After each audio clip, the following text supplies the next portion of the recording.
Breaking news కూటమి ప్రభుత్వ తీరుపై మాజీ మంత్రి విడుదల రజని మండిపడ్డారు. శ్రీ గణేష్ టీడీపీకి చెందిన వ్యక్తి అంటూ వివరించారు.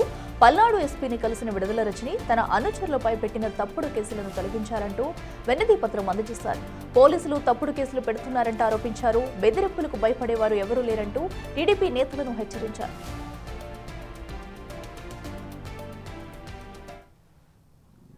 నన్ను టార్గెట్ చేస్తూ నా ఫాలోవర్స్ ని మా స్టాఫ్ ని ఇబ్బంది పెట్టాలని చెప్పేసి ఆ గాలి పోగేసుకొని తెచ్చి ఇచ్చినటువంటి ఒక కంప్లైంట్, ఆ గాలి పోగేసుకొని తెచ్చినటువంటి అల్లినటువంటి ఆ కథ చూస్తే దాంట్లో కూడా నన్ను టార్గెట్ చేసే భాగంలో పోలీసుల పాత్ర కూడా ఆ కంప్లైంట్ రాస్తున్న విధానంలో చేసిన అల్లినటువంటి ఆ కథలో వాళ్ళ పాత్ర ఉందేమో అని నా అనుమానం. శ్రీ గణేష్ చౌదరి నా సన్నిహితుడా?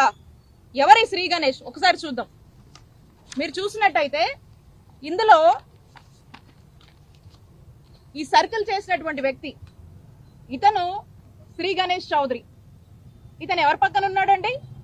2024 ఎన్నికల్లో Darsi MLA candidate, MLA incharge గా నిలిచినటువంటి ఆ ఎమ్మెల్యే అభ్యర్థి క్యాంపెయిన్ లో ఉన్నాడు ఈ శ్రీ గణేష్ చౌదరి.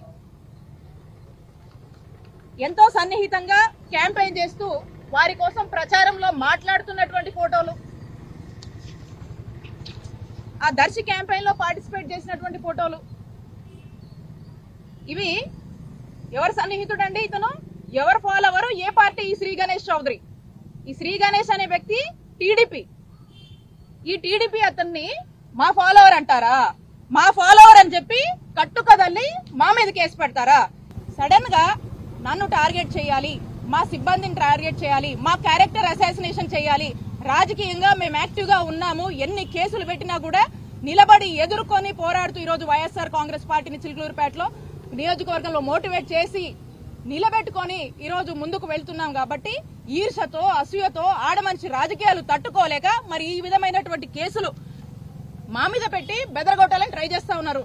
నేను క్లియర్ గా చెప్తా ఉన్నా ఈ పోలీస్ వాళ్ళకి, మీరు ఏ విచారణ అయినా చేసుకోండి, వీళ్ళకి మాకు కానీ మా సిబ్బందికి కానీ మా ఫాలోవర్స్ కానీ ఎటువంటి